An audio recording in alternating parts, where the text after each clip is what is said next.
Salut les amis et bienvenue sur votre plateforme. Nous avons décidé d'adopter cette tenue, les amis. Chers camarades, j'espère que vous allez bien. Le combat ne fait que commencer, donc nous devons rester concentrés. We should be very, very focused. C'est une très bonne nouvelle qui vient encore du pays de Modibo Keïta, de Salif Keïta, qui est devenu conseiller maintenant de Assimi Goïta. Je vous salue le peuple malien. L'Afrique est fière de vous. À travers ma voix, nous vous disons encore merci. Parce qu'il faut que ça commence quelque part pour répandre partout. C'est comme une maladie, c'est comme le cancer, c'est comme le succès. Il faut travailler pour réussir. Donc, l'épicentre de la libération de pays francophones africains, de la monnaie coloniale, des accords coloniaux, commence au Mali. Et la bonne nouvelle, c'est quoi, les amis? Le Mali rompt sa dépendance avec la France en annulant 11 accords coloniaux imposés aux pays africains depuis 1960. Vous avez vu ça là-bas? Et c'est qu'il y en a qui n'aiment pas la lecture. Il y a un journal en ligne qui nous a présenté ces accords-là. Je vais vous lire, les amis. Voilà ça à l'écran. Accord numéro 1. La dette coloniale pour remboursement des bénéfices de la colonisation, c'est-à-dire que les États nouvellement indépendants doivent rembourser le coût des infrastructures construites par la France pendant la colonisation.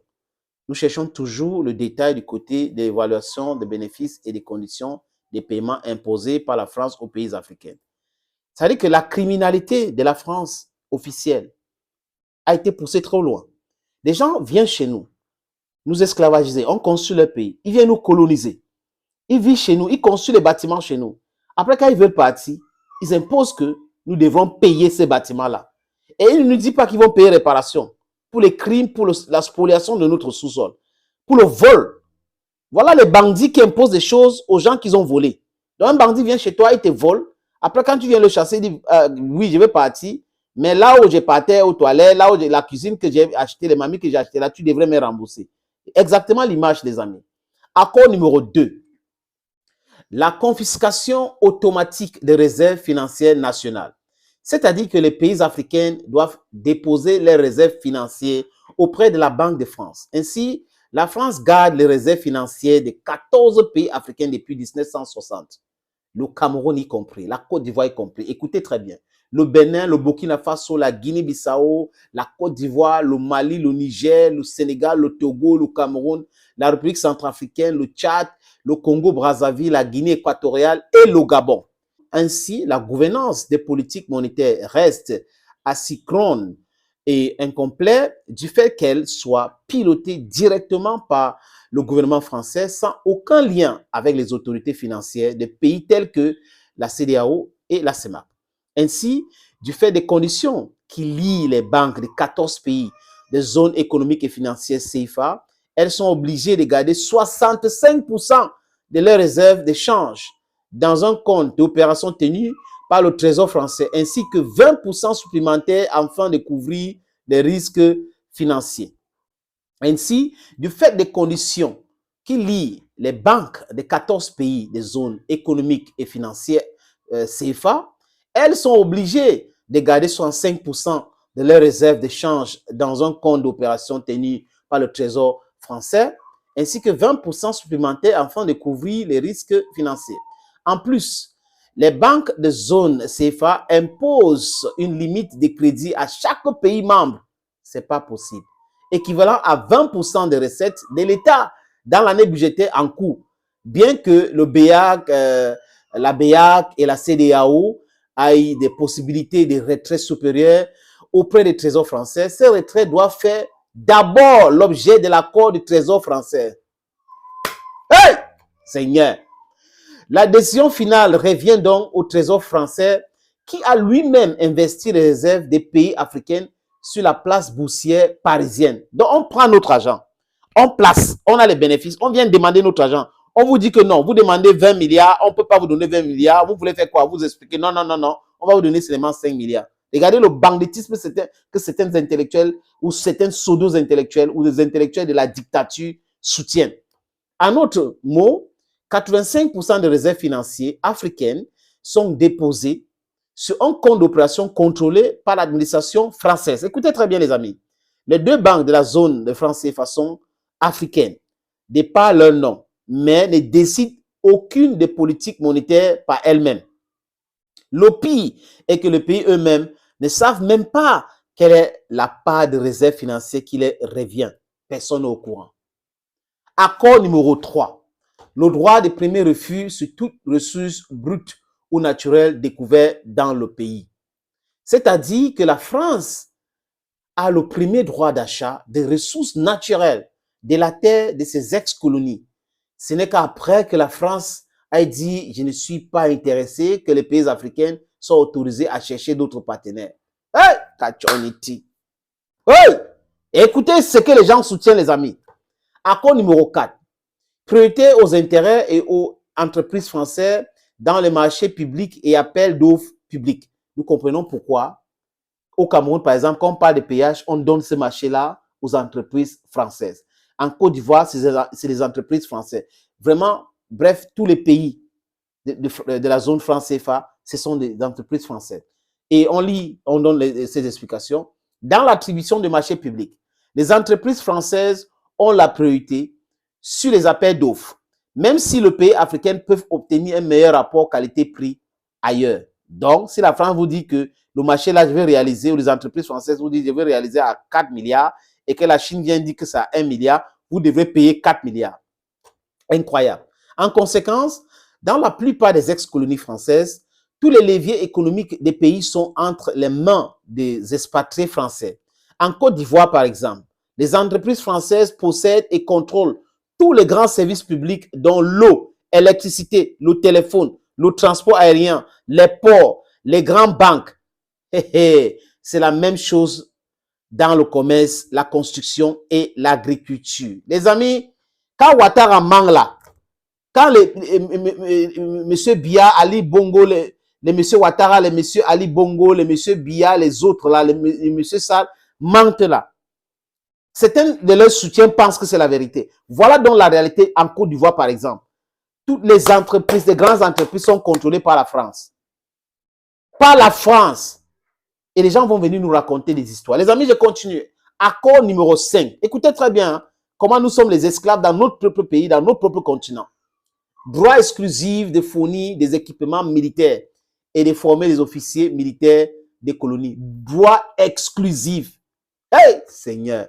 Grâce à un système sophistiqué de bourses, des subventions et des accords de défense attachés au pacte colonial, les Africains doivent envoyer les officiers supérieurs en formation en France et ont l'obligation de se fournir en équipement militaire avec la France.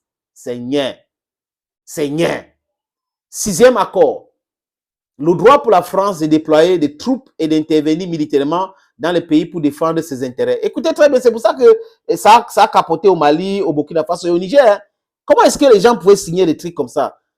Des torchons comme ça? Aïe.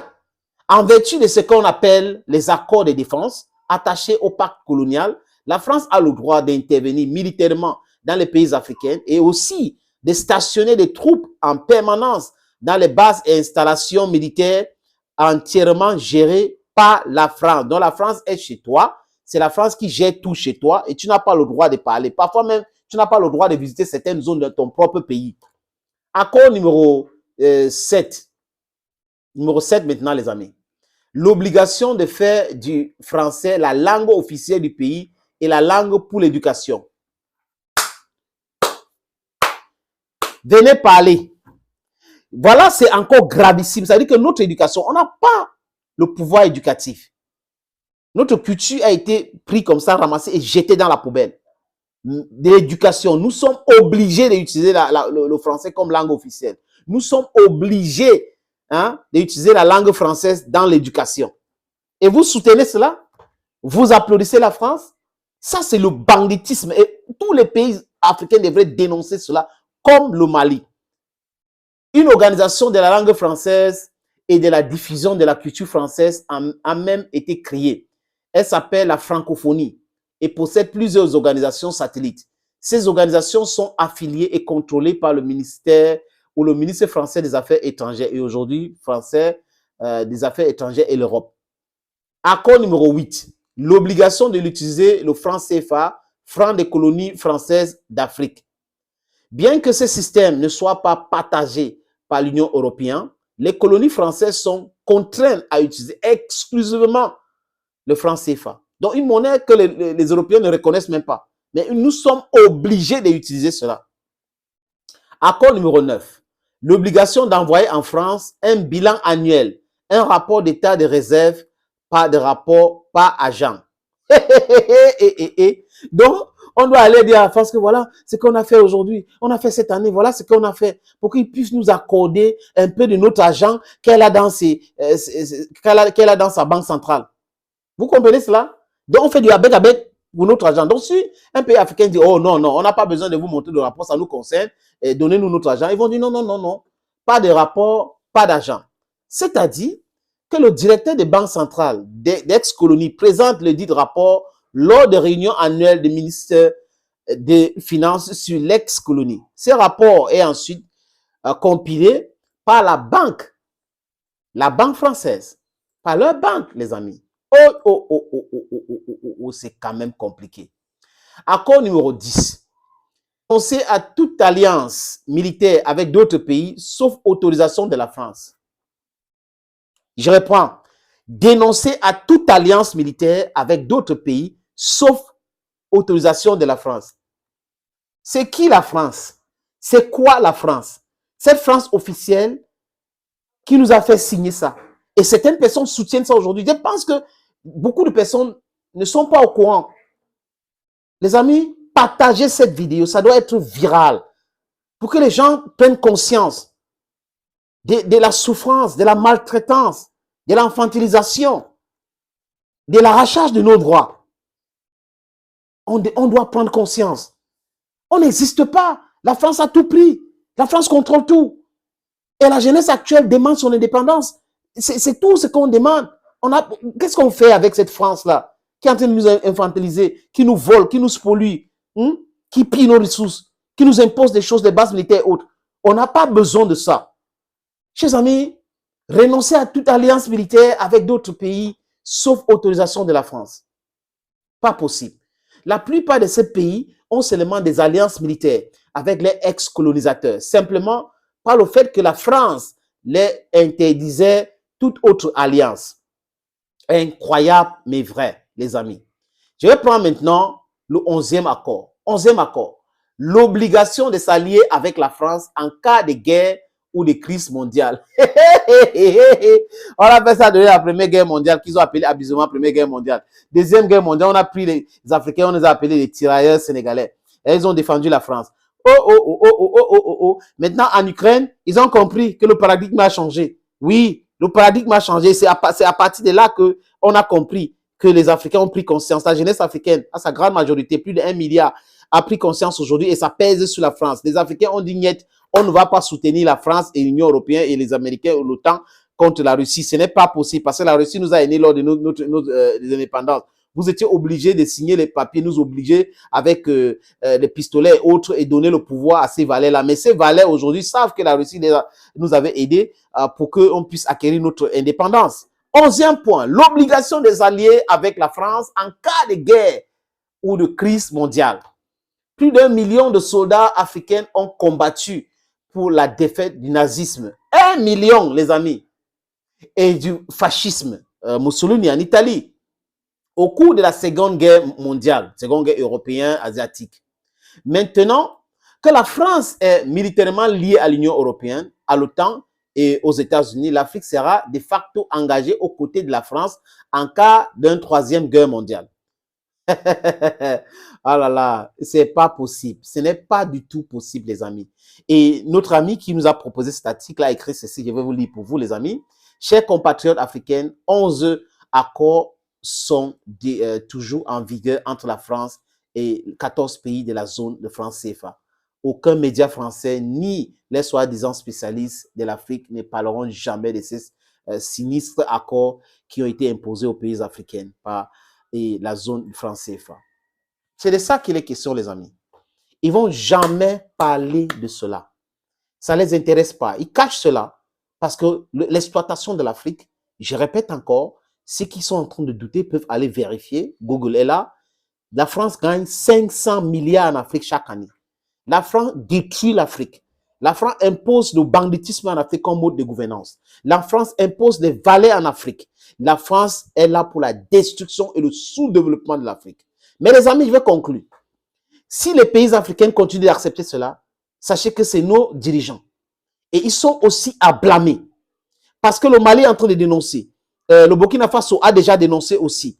Et les Français, pour arriver au Burkina Faso, devraient avoir le visa et tout ça. On leur impose des choses. Les impôts doivent être payés localement. Les entreprises françaises doivent payer les impôts localement. Parce que vous ne pouvez pas venir travailler dans un pays, vous prenez l'argent de ce pays-là et vous faites du capital flight. Ce n'est pas possible. Tous les pays de la zone franc CFA, le Cameroun, le Sénégal, la Guinée-Bissau, la Guinée équatoriale, le Congo-Brazzaville, comment on appelle, la Côte d'Ivoire, doivent dénoncer ces accords-là. C'est de la criminalité pure, c'est de l'esclavage en 2023. Aucun pays africain ne doit accepter ces torchons-là. Il faut déchirer ces torchons. On n'a pas à recevoir les ordres de la France. On n'a pas à recevoir les ordres de la France. La France a commis des crimes odieux ici chez nous. La France est venue nous esclavagiser. C'est un crime contre l'humanité. Commettre des génocides en tuant des milliers et des milliers de personnes. La France nous a colonisés, qui est un crime contre l'humanité. Et cette France-là ne demande pas officiellement pardon. Elle demande pardon à certains pays qui se font respecter.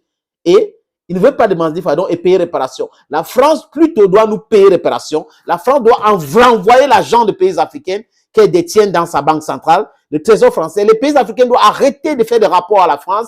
On doit arrêter ces non-sens. On doit sortir de cette monnaie-là, laisser la France tranquille. Et on va voir ce qu'ils vont faire. Ils vont faire quoi? Rien du tout. Nous devons nous protéger parce que l'union fait la force.